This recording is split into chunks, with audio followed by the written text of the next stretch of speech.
How are you? I'm all right. I'm good. I've had a coffee. Nice. Might be able to tell, but I'm ready for this one. But what have you got there? This is going to be a really good episode today. So I'm actually going to show this up to the camera. For those that have not seen, we've got Bethany Holroyd in with us today to talk about the Safety Superhero book. Good morning, Bethany. Hello. Is it Bethany or Beth? Either. I'll answer to anything. Answer to anything. I'll correct you again. It's good afternoon, so you know. Just let it keep rolling. We don't do any edits. Thank you for being with us. No worries. Thank you. Really appreciate it. I've seen your work all over LinkedIn.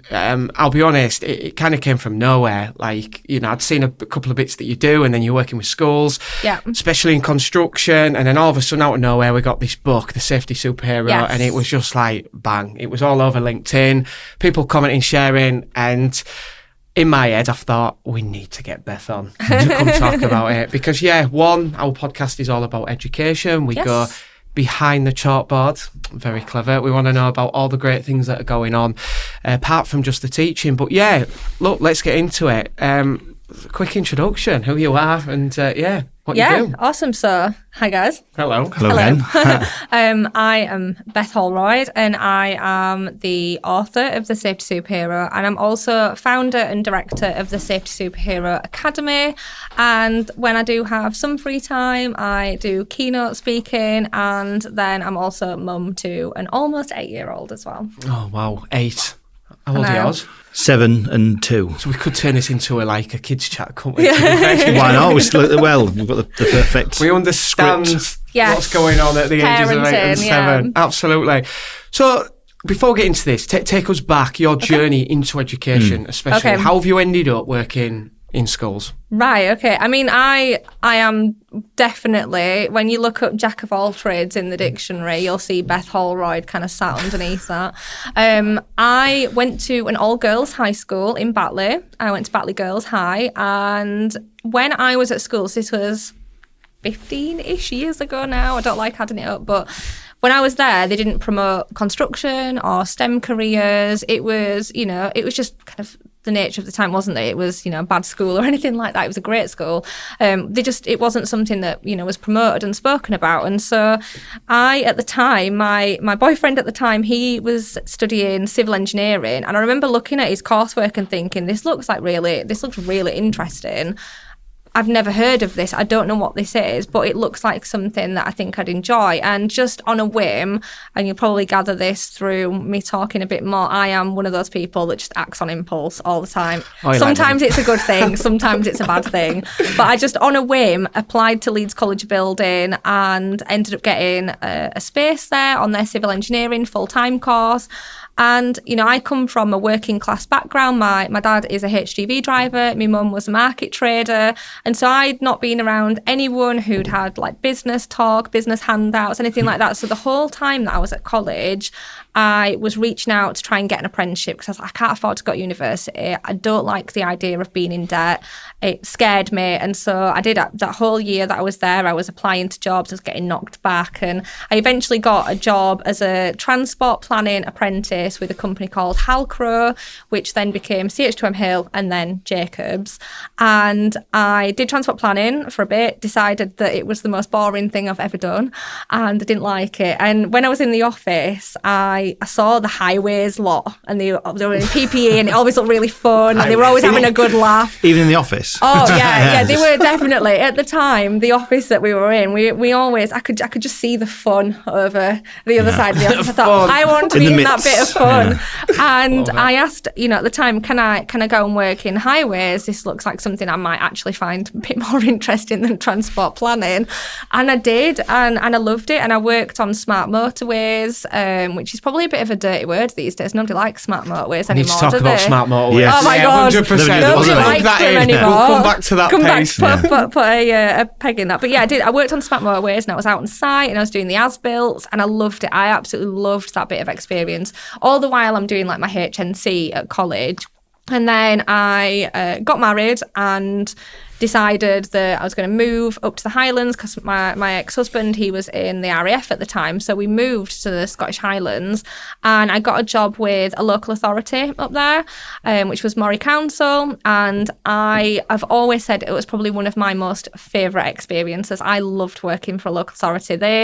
I think unless you've worked for a local authority, understanding the complexities and the ins and outs, it can seem that, decisions, how people come to the decisions that they do, but it was really fun in terms of my experience as an industry professional. And while I was there, I did project management, I did site supervision, I did bridge inspections. And I mean, what a beautiful place to be doing bridge inspections in the Cairngorms. It was amazing. I absolutely loved it. And before I left, I was working predominantly on harbours, so maintaining the old, there's Thomas Telford Harbour up there, going and managing the harbour defect surveys. We had dive surveys. I was out on boats, and I loved it. I absolutely loved it. Anyway, I had a little boy up in Scotland, and we moved back down to England, and I then got a job with WSP. And I guess I took a sort of a step back in terms of the role that I was working on, and I got a job as a project coordinator. And the reason for that was, at the time, I'd had my little boy, I'd suffered with postnatal depression, and I kind of struggled with my mental health a little bit going back into work. And I remember at the time that my old boss who recruited me said, I don't want you to come in as a project coordinator, I want you to come in, within the engineering team. And I was going, no, I don't want to do that. I don't want to be an engineer. I don't want to do any of that anymore. I'm kind of, my brain has gone to mush after having a child.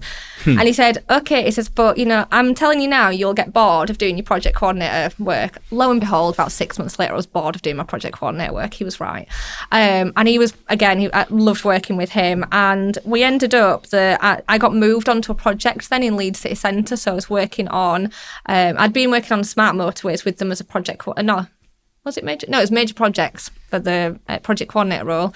But then I ended up moving on to the LP TIP projects in Leeds. So I was doing a bit of site supervision. I was working in the collaborative office with the client and the contractors. And I was kind of, again, doing a little bit of everything again. And I just loved it. And I had to go on a training course one day to get like my internal ticket, basically, so I could go on site. And it was a health and safety course. And I got on this course, and the trainer at the time, I think he must have told me to shut up about 3 times, because I was just like, oh, this is so interesting. Oh my God, I know the answer to this one. Oh my God, I love this. And he said, look, will you just stop putting your hand up and stay behind at the end? So I was like, right, okay, fine, I'll shut up. And I did, stay behind. And he said, why are you not in health and safety? He said, you should be in health and safety. It's like, you're so curious, you've got this kind of growth mindset, you're really passionate about it, you kind of mad as a box of frogs, basically. I just think that you'd be really, really good. You've got all this experience, you could put it to use within there. And I was like, oh, okay. Because I didn't want to go down I decided at this point, I don't want to go down the engineering route. I decided that as much as I loved being in an engineering environment, that actually sat, maybe doing detailed design all day was just not something that I was kind of interested in. It didn't bring me joy. And so anyway, long story short, about 6 months later, they contacted me and said, we've got a role for an advisor. And at the time I was thinking, is this a step back again? But again, going back to my impulsivity, I was like, oh, never mind, it'll be fine. We'll see what happens. What's the worst that can happen? And that was 5 years ago, nearly 6 years ago now. And I got the job. I absolutely loved it. I supported highways and rail and local government. And it was just amazing. It was such a good experience. But then COVID hit. And I was put on a redundancy notice. I got furloughed and nearly lost my job. It was so scary. And after COVID, I thought I need to retrain because I don't have any health and safety qualifications. If something like this is to happen again, the only thing that really saved the fact that my role was still safe was all the experience I'd had, but that's not going to probably save me next time. I need to go and study. And I did. And at the time I chose to study with NCRQ, which is a company that doesn't exist anymore.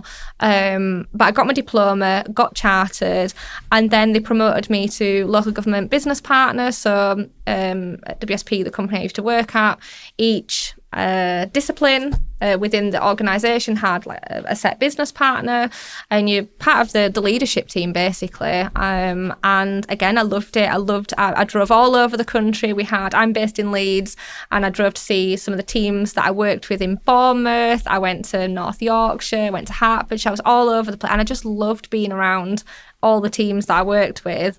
And then did that for a couple of years, and then left to go to a startup, did a bit of sales, learning development, business development, that kind of stuff. Did that for a few months, and then sadly my role just wasn't viable anymore. And so I came to a head where I was like, at that point I'd just written and published the book. So the book had just come out, and I thought, right, I don't really want to go back into the corporate world anymore. I want to do something big. I've got big ideas, and I always say I want to leave a best-sized dent on the industry. And I can't do that if I'm working for a big organisation or whatever. And so I ended up going freelance and doing my keynote speaking, some influencer marketing, and did that for a few months. And then it was just some random, probably Wednesday afternoon when I've had a glass of wine, and thought, actually, I could do a bit more with this book. And I'm best placed to do it. And I think that's probably one of few occasions where I've thought, actually, I'm pretty good at what I do, and it was like probably the glass of wine where I'm thinking God complex kicks in, and I'm like, I've got a great idea, this will be a really good idea, and I just, with no money, no clients, no idea of what on earth was going to happen, no business acumen, I'd got nobody in my family who were entrepreneurs or anything like that. I just was literally sat in my kitchen going, I'm going to set an academy up, and it's going to be massive, and it's going to be ace. And that was basically my business plan. And that's kind of how it came to be. And that's kind of where I am now. Basically, yeah. Wow. Lots to digest. I know. I did say I was jack of all trades. I do love it though.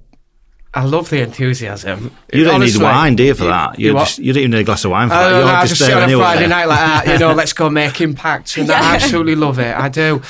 Where do you want to start? Over to you. I feel like I just talked your head off. I'm sorry. No, it's amazing. Because people want that backstory. I think it's important. People want to know that it is important of how you got to here.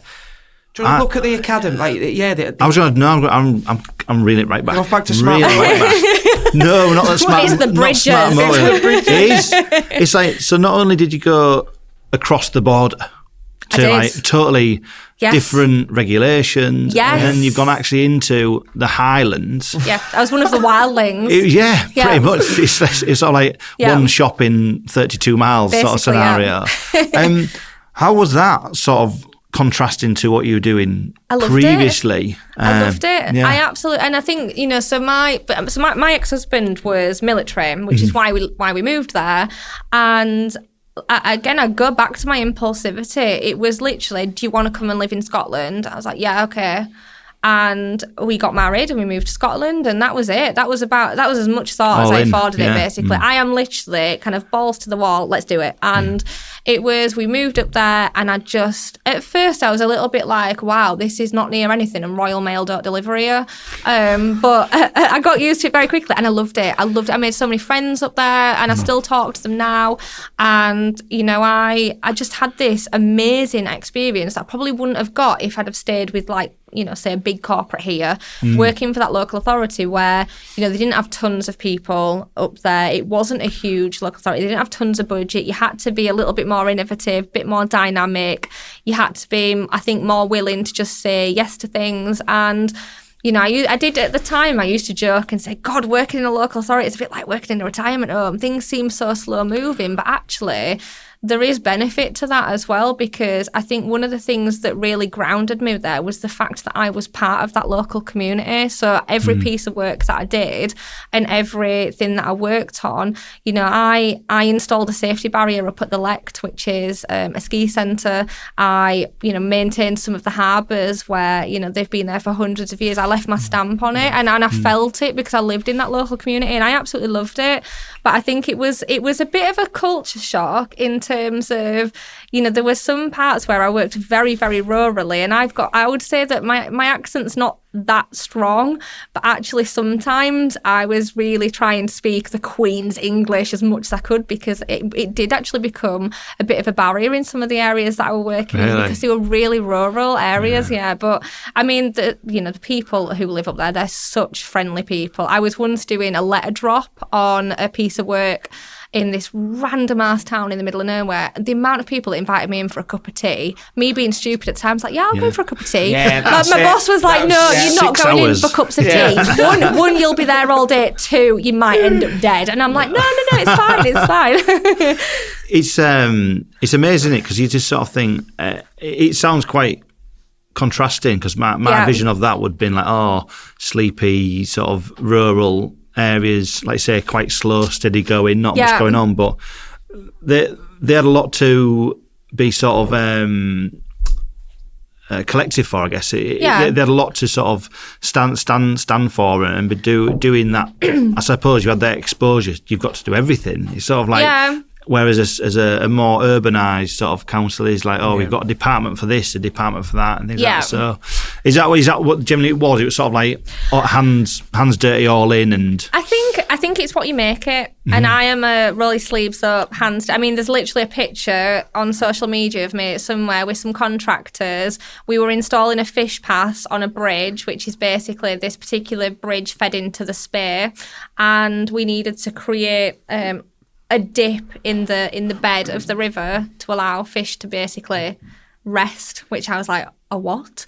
But there's a picture of me shoveling concrete with the team out there because they needed help. And so I am probably, with my health and safety hat on, I was like, why would you do that? It's a stupid thing to do. But back then I was like, yeah, sod it. I'll pick up a spade and start shoveling with you. Why not? Have you seen Hot Fuzz? When the policeman that changed the swans because there's nothing else to do. That's like they came up, didn't they, with all the proper professional police stuff, and they're like, we've got a missing swan. You're like shoveling for the fish. But the thing is, I mean, I could have said, there were opportunities. I think it is. This is going to sound really like super philosophical, and I'm probably in the best place to sound like that now on a podcast, but I think it is what you make it. I was one of those people that was like, yes to everything. Yes to everything. Give me every ounce of experience.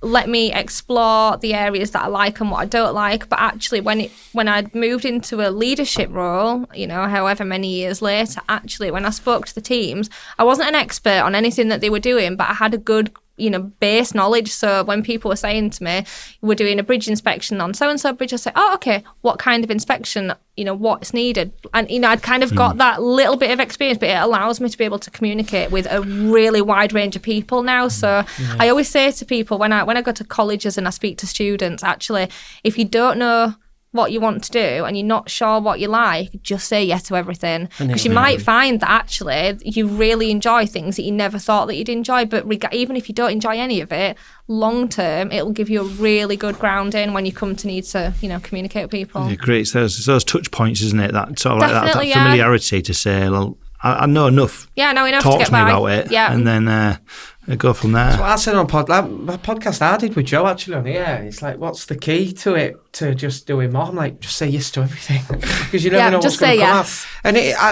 And you can feel like, even just having you on for like 15 minutes, lots of energy. You can understand how you've got to this point. I mean, this is just the start of what's probably to come. I've lost the world and time, because normally we have a clock here, so we can sort of, it's not here. So I'm like, this could have been half an hour. This could have been. I'm keeping tabs on where we're at. Definitely, yeah. But you can feel the energy, and what I see a lot of similarities in the fact that I'm very much like that. It's always about pushing boundaries, because if it doesn't work, you can retreat and go again.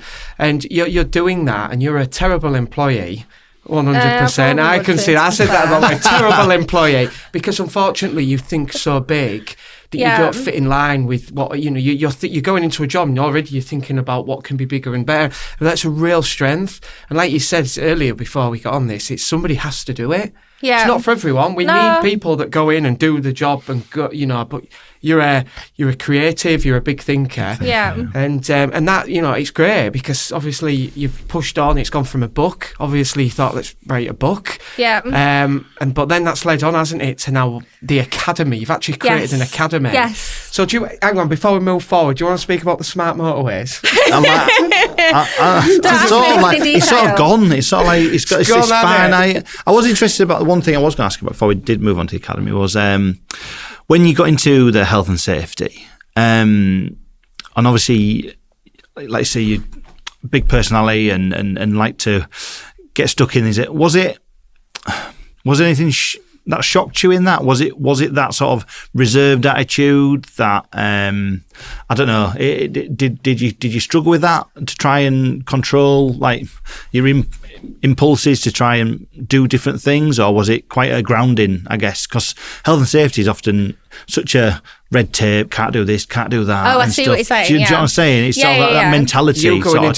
No one goes into an health and safety course and comes out going, "I've got a career in this." Like, I don't know any health and safety course unless Rev. So you're right. Yeah, the challenging of it. Going from like doing bridges, all these sort of things, to then actually thinking the other side of the fence of, oh, why would we do that? Because that, as principal designers and anyone involved in health and safety, you're normally looking at the risk. You try and design risk out, whereas your personality is quite the opposite. It's a designer. So but I think that's a good thing because I think health and safety generally, and I think if any health and safety people watch this, I'm probably going to get shot for saying this, but I think health and safety as an industry, it doesn't have a very good kind of, people think of it and then they suddenly come out in hives because they're so used to being told no. People who, have maybe worked in health and safety before, they probably had negative experiences with them. They've been whacked over the head with a clipboard. It's not got a very good image generally. Yeah. And I just thought, well, I want to be the kind of leader that I would have wanted when I started out in industry. And so I would always go into meetings and say, I have no idea, about X, Y, and Z. Tell me about it. You tell me in your own words. All my job is just to make sure that whatever you're doing gets you home at the end of the day. That's it.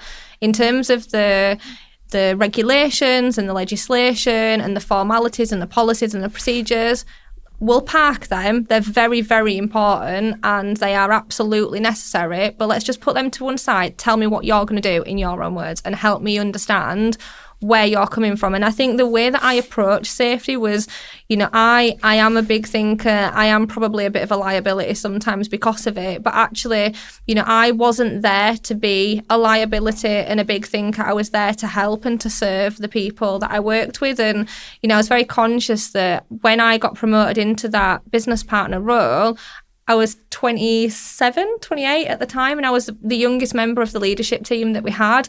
And so I was very conscious that not only was I young, but I was also a female in an industry that is very male dominated. Both of my predecessors were men. They were both lovely, but they were both men. My boss was a man, and I thought actually, I'm an unfamiliar face potentially to the teams that I'm working with. I don't want to rub people up the wrong way. I don't want to immediately go in and go, let's change everything because I'm a visionary and this is going to be a great idea. Because all that would happen was, people would not trust me. It would get their backs up. Resilience. And actually I was working with the business, which was local government. And so I know exactly what local government is like. Things don't happen immediately.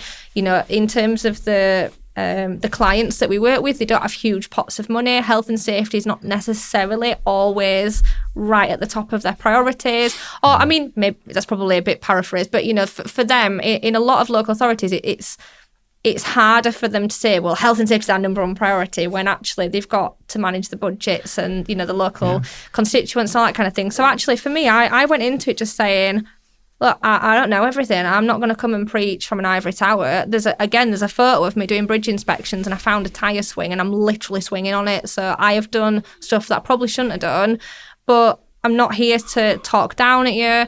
And actually, you guys, a lot of them were older than me. I'll say, I can learn from you just as much as, you can learn from me. Let's help each other. And I really hope that, the part of the business that I did support, found that I wasn't some basically arsehole leader that didn't listen to anyone and that wouldn't respect them and thought I knew everything, because I never went in with that mindset. I was always of the opinion that I'm a servient leader. I want to learn from you, I want to help you. I just want you to go home at the end of the day, and that was it. Do you know what I will say though? Like, even though we've only known each other a short time, this, in terms of health and safety, you're absolutely right. I've been involved with health and safety most of my professional life, but you're almost bringing an edge to it that I've not seen before, which is a fun side of it. I know that health and safety isn't fun, but I'm engaged with that. Yeah. So what I'm saying is, it doesn't mean that I'm wrong. It just means that you're tapping into people's emotions that couldn't see it before, as they saw it as red tape. Whereas this, it gives a different angle to what health and safety is. And I've got some amazing health and safety friends that work really hard. The problem is, they just become head teachers, and people don't, and like you say, we work in a world where it's the enemy, isn't it? We try and get around it best we can. And you see roofers up on roofs doing that without scaffolding and everything like that. But why you've got our attention, or my attention especially, is because, there's an edge here that I've not seen before. And it's like, oh, hang on a minute, health and safety can be fun. So it doesn't need to be, you don't need to come with all the experience. You just need to bring an angle that actually gets to people's emotions better than others have. And so, I would say that you're definitely doing that in this. I've not read the book yet. I shouldn't say that, should I? Usually the podcast, you'd read it. Yeah. Look, I've got a copy. Yeah. Usually you'd read it and then talk about the book. But we'll go on to, before, obviously, you wrote this before you built the academy. Yes. So why did you write this? What happened? So basically, So throughout my career, my professional career that I've told you about, that whole time I was in industry, I acknowledged that because I'd gone to a girls' school where none of this was really promoted, that I wanted to give back, and I did it almost immediately. So I left high school in 2010, and I think the first time that I ever was on a panel speaking at an event was mid-2011. So it didn't take me very long to find a stage and a microphone, basically. But I wanted to do something where, I was championing the industry, I was championing apprenticeships. I worked with the National Apprenticeship Service at the time quite a bit. I attended business lunches, and I was speaking from the point of view of an apprentice. And I did that until I passed my apprenticeship. And then I moved to Scotland, and I worked I basically, one random day, sent an email to Skills Development Scotland and said, "Hello, I'm Beth. How can I help?" basically. And they got straight back to me and said, "We need you in schools, come to some schools." So obviously the Scottish education system is different. So I very quickly brushed up on what that meant, and I ended up going into a few schools with Skills Development Scotland. And then again, the thing with me is I will go out of my way to contact and find people. So I sent an email to Not Going to Uni and said, "How can I help? This is my credentials. What can you do?" They said, "Can you be an ambassador?" I said, "Yes, sound." So I became an ambassador for them. And I just offered my services to people. And so throughout my, over 10 years of being in construction, I was an unofficial STEM ambassador. So I eventually joined up to the STEM Ambassador Network when I was at WSP, which was literally 10 years nearly of me being in industry, only because WSP said, right, you need the DBS, you need to be doing this more formally. But for the 10 years prior, I was just basically a lone wolf going, "Do you want my help? Do you want me to come into school? Do you want me to come do this? Do you want me to come do that?" And I just did. And so I ended up reviewing the T levels when they came out. I worked very closely with the Institute of Civil Engineers. I worked with other institutions. I was in the Telegraph. I'd won a number of awards. And I was like, any way I can get my name out there and tell people that construction's an amazing industry. We've got this skills shortage. We need more women. We need more diversity. I was like, someone give me a mic. Someone give me a stage. And my talks were not amazing. I'd stumble over my words. I'd have notes that were basically a script. But I just did it because I thought it's the right thing to do. And then the book basically came about because when I moved into safety in 2020, all of that stopped. I realised that there's no STEM ambassadors for safety. There's nobody going into schools really for safety that I see. I mean, obviously there might be an individual health and safety professionals doing it off their own back, but there was nothing formal. And I'd seen that the fatal incident figures, I think it was 142 last year, it was 138 the year before, we're still killing people. RIDDOR numbers, they're starting to creep up. Mental health figures, are on the rise. And I thought, actually, why are we not going into schools with this? STEM ambassadors are amazing and it's an incredible initiative, but STEM is an area safety spans everything, literally everything. It is a legal requirement in the UK. We all have to work safely, irrespective of what industry we work in. Why are we not reaching kids with this? So I wrote the book because I was furloughed and I was a bit bored gardening, and I thought I need to do something else. And my little boy at the time was, "Mummy, what are you doing? What's this? What's that? What's this called? Why have you got this orange jacket?" And he became one of the main characters in the book because, you know, I wanted to basically tell him what I did all day while he was at school and nursery. And I decided to self-publish it, because I wanted the story to be representative of the industry. So the signs that are in there, they're all as they should be. You know, the PPE should be pretty much as it should be. And that was just kind of how it came to be then. And then when I wrote the book, I ended up saying, actually, I could do more with this, with the STEM ambassadors. Like I say, wonderful, but we need to do something with safety. And when I go into the schools and I talk to the children, you know, I try and make it as relatable as I can. I'm not a teacher, and they know that. They all call me Beth. It literally says Beth on my T-shirt. But it's more just about getting them to think safely, to create that mindset very early on. There's loads of studies around how when children are learning, you know, up to the age of 7, 8 in their formative years, that actually forms a really big part of who they are as they grow up. So that's kind of where the academy came to be then. Just very amazing. Just took a book in the mix. I know it is, isn't it? But even just... it took me 4 years to publish it, though. 4 years of writing and going backwards. And I'm sure that's pretty quick for some writers, especially your first book. Just putting yourself out there. I'd never would think to do that. So how can I help? Because you get so involved and indulged in what you're doing for yourself. It's that sort of... Or there's always an angle for something, and so it's refreshing to see that. I say just it was your sort of not a hobby, but it was like you just wanted to be useful, helpful and useful sort of thing. I totally get it. I became a STEM ambassador just for that reason, just to help and give back. Just enough to do. I had too much to do, but it's almost like you make time for it, and then we joined Constructing Excellence, and it's all these little things that you just do that just puts you out there, which creates you a say. Now we've got a podcast, mate.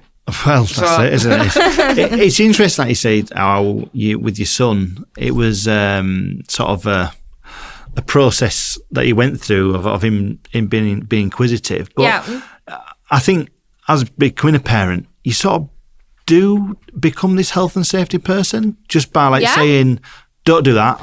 Don't do this. Stop doing that, because you're visualising these things of, you're going to fall off there, or you're going to bang your head, and it's really, it's sort of second nature, but that's that grounding that you have from your own parenting. So definitely. I think it's very relatable. You're right. You're doing health and safety anyway, are you? It's just when you go on a site, it's like, don't get run over by that forklift. Let's be safe now. Don't walk off the road, because it's like, it's the bus coming now. Totally. I absolutely agree. So you didn't stop at the book. You then decided to build a full academy, which I'm really interested in this part, because I've seen pictures. I've seen pictures you in school. Oh, yeah. You've got the safety superhero kit on. The kids are all loving it. Yes. What have you created? So I wanted to make safety fun and engaging for children. I think safety's fun, and my child thinks safety's fun, but that's because he's got me as his mum. But it's, you know, when I then go into the industry and I speak to adults about whatever it is that they're doing, they'll go, "God, you work in health and safety, how boring." And it's at what point did safety go from being fun to my 7-year-old to then people basically thinking I'm the Antichrist if I turn up on a construction site? What has happened between you know, that school point where everything's interesting and they're curious and they want to learn, to people then kind of going, "Oh no, we don't want to do that." And so I thought, actually, I decided to write the book based on a construction site, and it was deliberate because we know that the safety spans every industry, but for children, you know, they're not going to probably find it that interesting if it was the safety superhero at a law firm, you know, in an office space, that kind of thing.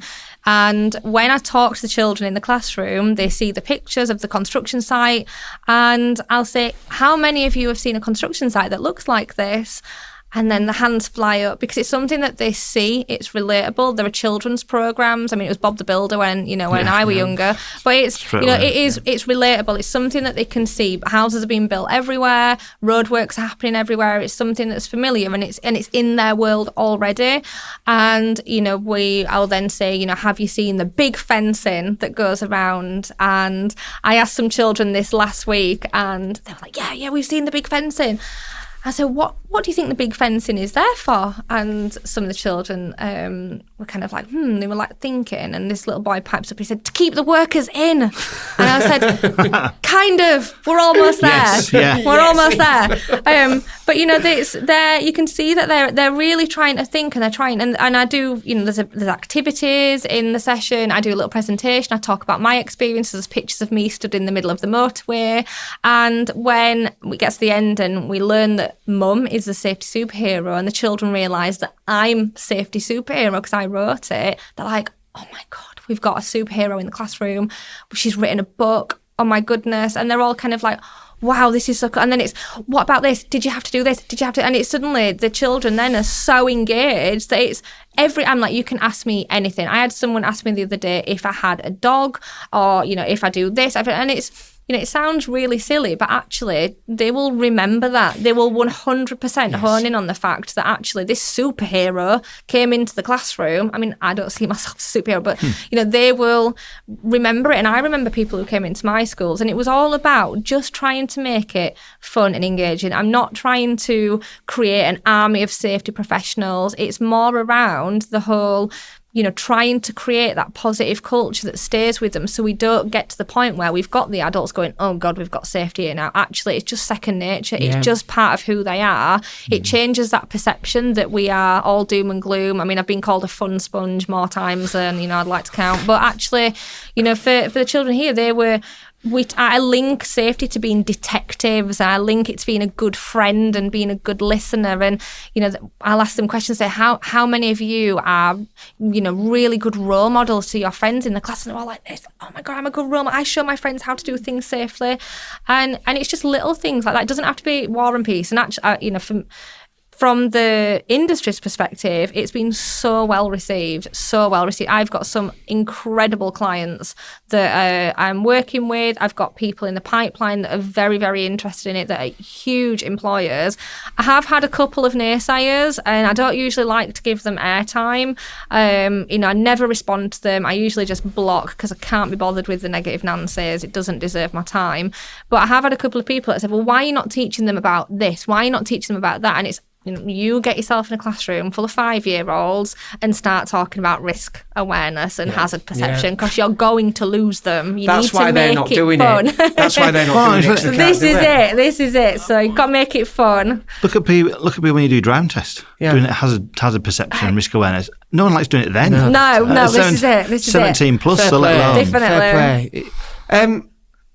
I think it's amazing. I really do. No, like, you're absolutely right about remembering. I've mentioned this on all my podcasts, but I remember, I say all my podcasts. All my podcasts. When we were kids, we had Hunter from the Gladiators. I can't forget it. He came in, he jumped over us all, and he was an athlete. He was like he was talking about gymnastics and everything like that. And I've never forgot that. That was when I was in primary school. It's amazing. So imagine you go in and doing a session. Yeah. It's never forgotten. You're like, I remember we did something. We had this superhero come in the class. And they love wearing all the high vis. You take all that in as well. So basically the Arco were my launch sponsor. So Arco, the people that produce PPE. And that came about because I had contacts in the industry, and I just messaged someone from Arco and said, do you reckon that you can give me some PPE? I've got no money in the bank. I've got this crazy idea. And at the time, I could do one better. Let's try and get you some sessions sponsored. And it just basically, it came to them actually being my launch sponsor. And so they sponsored a number of sessions, and they gave me the kit bag to use for all future sessions. And they were amazing. And, I've got glasses, I've got gloves, I've got the hard hats, I've got jackets. And I think that's probably the worst part of the session for the kids when I ask it for it all back, because they just love it. They absolutely love wearing the hats. And there's pictures of of them with these gloves, and they're the smallest size, but they're still obviously huge for them. And they just love it. And I think it's, you know, it's something that is, they can touch it, they can see it, they can ask me questions. You know, I have real life safety superheroes on the website, and I have people who are my friends in the industry who are basically ambassadors for the business. I've reached out to them and said, look, can I do a case study on you? It will be on the website. I'll use it in the schools. And one of my best friends, Carly, who is one of the ambassadors, we have like a little fun fact on the bottom with another picture, and she's got a picture of her and her dog, and her dog's got a little high-vis jacket on. Well, the kids absolutely love that bit because this dog, I say this dog is Lola. Lola's got a high-vis jacket on, but the kids love it because it's like, wow, even the dog's got a high-vis jacket. The dog's being safe, and what does that dog do when it goes to sites? I'm making up these like extravagant stories about, you know, what the dog does when it's actually Carly doing all the hard work on the site. But it's just, you know, they're so interested by it. And, you know, I think, as I say, going back to the sort of the naysayers, you've got to remember that they're only 5, 6, 7 year olds. You know, these kids are not long out of nursery. And actually, in terms of, you know, their development and their comprehension and understanding, for a lot of the schools that I've spoken to, you know, they've noticed a real dip post-COVID in their, you know, their confidence and their curiosity and their, you know, their levels of, you know, relationship building. And so actually, I think it's really important now that we are doing things like this, because we've got that major skills shortage hanging over us. We've got the HSE figures that are not really improving too much. There's a number of reasons why, in my opinion, this is a good thing to do. And it's just, for me, about businesses that are, you know, wanting to potentially up their social value game. They want to get involved with something that's, in my opinion, again, going to transform the way that, you know, schools engage with the industry, being supportive of it. It really is amazing. I think I can see so many schools taking up. How many? We've spoke to a lot of people on here, haven't we, about the transition from nursery into primary, into secondary, and then college, and they're not getting a lot of this experience until they hit year 10, year 11, college. We had the business teacher on the other week, didn't they? And they're like, no business studies are given to the guys before that. It's always at that point. And I'm like, could we get in earlier? You're going in. What age are we going in here? So the book is aimed at, I say 4 to 10 year olds. And I would say the academy is, you know, basically reception year up to year 6. It's primary level, including the early years foundation stage for reception children. But I have had a number of nurseries that have reached out and said, could you make a simpler lesson and come and engage kids? And I'm like, again, yes, we'll figure it out later, kind of thing. So I think it is up to primary 6. But because I do keynote speaking, I've been into colleges and schools before. Long term, I want to expand the way that the academy engages with schools. So obviously we wouldn't use the book for the older children, but do something around safety with the older children through the academy again. So maybe, you know, maybe we look at the STEM ambassador kind of network. We bring in ambassadors from the industry. But yeah, I think right now the focus is early years foundation stage up to primary 6, but long term it will be. That's my experience. It's that transition, isn't it? How it's probably a very difficult transition, because at year 7, whilst he's still quite young and naive, it's like a tipping point, isn't it? You've gone to big school, so it's a bit different, isn't it, when you get there? It's a nice window, like you say. He's still engaging, and I suppose it's the continuity and the repetition through the years to try and keep the message going, really, and they're learning, so it's nice. Yeah, it is. It's really good. I can see I could read this to kids. I've got just yourself. You could learn something. Right then, because it is. It's you know, we've been reading Pokemon books recently. There isn't much value in that. I've got Bear Hunt at the moment. We're going for a Bear Hunt. You're going to Bear Hunt? Yeah, which is... We need to get some copies, don't we? Where can we buy it from? We buy it on Amazon. We can buy it on Amazon. It's for sale on Amazon, yeah. But I think it's... I mean, one of the things that I found really nice, obviously my website's in there. It links to the work that I do, and great funnel. I know, that's it. I'm like, kids, go do some marketing for me. But I had a message from a couple of parents who had found my email. I had someone who'd sent me a message through Facebook because he'd found my Facebook. But they basically said, you know, the one that I got on Facebook was so lovely, because the mum who had sent it to me said, our little girl has come on with this book. She was in year 3, I think it was, and she said, loved it. We've loved reading it. She's read the book about 15 times now, and now she wants to be one of the people that's in the book. And it's just, for me, just that my job's done. Like, just that. I've got one little girl who thinks that she belongs in this industry, and I think irrespective of all the issues around recruitment and retention, once you're here, I'm hoping that fixes by the time these kids join the industry. But I think it's so nice that actually, that little girl went into school that day, maybe never even, anticipating that this would ever be an option, to then her parents messaging me and saying she loved it so much, she wants to do this too. Talking of big ideas, you could almost create bespoke books, couldn't you, of eeach child and make their own book and send them them. There you go. You love big thinking. Got a business idea. So talking of big thinking then, because that's obviously, you've got to this point, the academy's kind of set up, you're going into schools, and but what's the vision? Because I know we touched on this, but I know you've got this big vision. So just tell us what this vision is. I have to rein myself in because I am a nightmare. And I was saying earlier as well, I'll regularly wake up at like 3 a.m. and my notes are an absolute joke on my phone because some of them are illegible because I'm like half asleep. But it's the academy, the book separately. I have had videos from parents reading it to their children in Australia. I had a picture sent. It was amazing. Yeah, oh my God, I cried my eyes out. Did see it. And I messaged, so Luke, who sent me it, I messaged him back, I literally just cried my eyes out at this. I had a picture from someone in Michigan last week. She'd taken the book into a kindergarten there. And so the book itself is already global. It might not be in Waterstones or anything like that, but I know that through the industry, people are buying it, they're engaged in it. And what's so lovely is the network that I have is such an engaged network that they will send me the pictures. They're not just buying it and going, cool, I've got a new book for kids. They're actually sending me videos and pictures back and saying, this is the feedback, the kids love it.